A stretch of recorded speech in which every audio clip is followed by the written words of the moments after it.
देखेको छैन। अब लन्च स्टार्ट मेरो चाहिँ मैले चाहिँ अप्ठ्यारो काट्छ भन्छ नि सबैजनाले, म चाहिँ उकालो काट्नु सक्दिनँ like this. I cannot do no. अहिले बेल्दाखेरि एकछिन देखाउनु त्यति हो। मम्मा ए लन्च पकाउँदैछु म चाहिँ। दुईजनाको त काम छैन, मलाई कुर्दै बस्दैछ यो दुईजना। यति साह्रो नराम्रो छ कि ढाड दुखिन्छ मलाई चाहिँ। आम्मा पकाएर खानु नै मजा अर्को हुन्छ, टेस्ट के हो को लागेको हुन्छ तपाईँहरूलाई। मलाई चाहिँ त्यस्तो लाग्छ। यहाँ चाहिँ मेरो आउटडोर नट दिन चाहिँ यस्तो छ। दिन दामी भइरहेछ हो, के चाहिँ भयो यो दामी भइरहेछ। यहाँनिर चाहिँ अलैँची सुकाउँदैछ। खेताला हुनुहुन्छ यता। आम्म एक्टिभ हो नि फेरि यहाँ चाहिँ। अन्त अलैँची चाहिँ कति बेसी छ नि फेरि, अब 2-3 बोरा।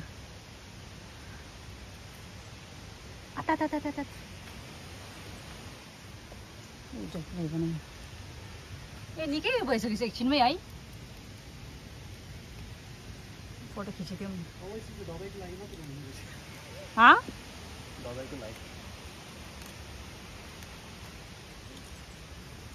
कति 2 केजी हुने रहेछ सुके पनि हुन्छ यहाँ त्यस्तै। 2 केजी लो त नबोले 2 केजी जस्तो। आज 10 केजी खतरनाक ग्यास छ विकास अङ्कल। पुरा काम गर्छ विकास अङ्कल। यो चाहिँ हाम्रो नबोल न। यो चाहिँ हाम्रो खेल्नु मात्रै जान्छ। मोटो मोटो बनाउँछु ल आगोमा त। अलिका दाजु अन्त यो चाहिँ हाम्रो छुच्ची मामा। यस अफ कोर्स छुच्ची हो, कुटिदिन्छु म। यसरी दुलो पार्छ नि हामीले, कुलुक कुलुक गरिन चुटाइदिन्छ नि हामीले। अन्त मामाले एउटा रिक्वेस्ट बिन्ती गर्छु, एकछिन बिहाइन्ड द सिन्स गो। मामा अलिकति दिनु न आटा। अरे एक तेरा किचाइराख्छु न। देख्नु भयो मेरो आमा कस्तो छ।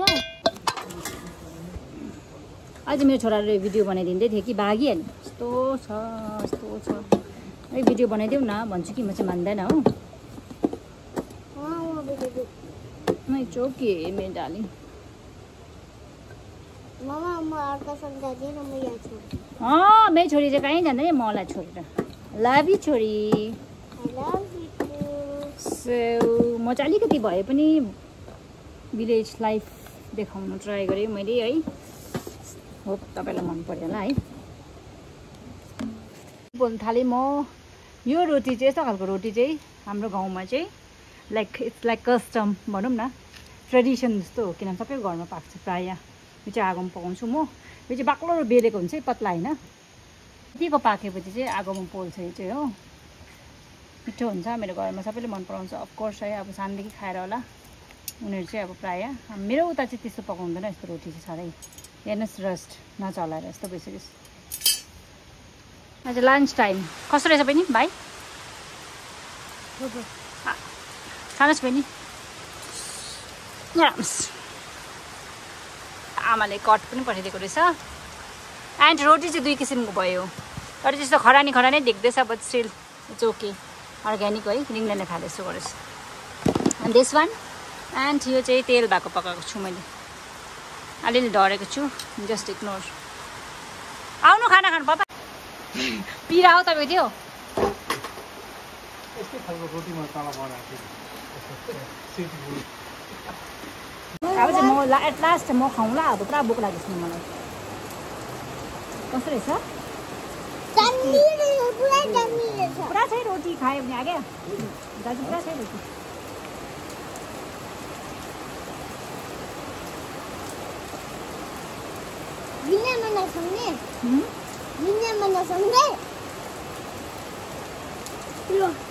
दामी भयो है।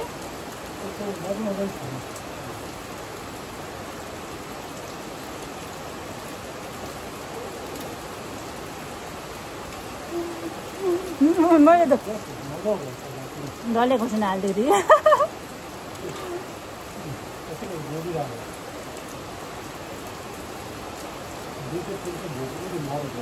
दामी।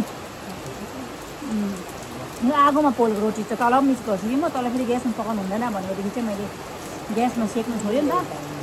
हजुर ल साइडमा खानु नि भाइ।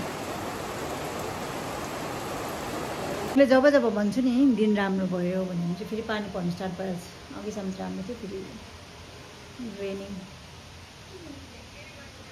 ओके गाइस, अब खाजा खायो है, पानी पर्दैछ, के गर्नु है, भाँडा धुनु भने त भाँडा बाहिरै धुनुपर्छ नि त, त्यसैले गर्दा बिच्छु होला। So I'm taking rest for a while.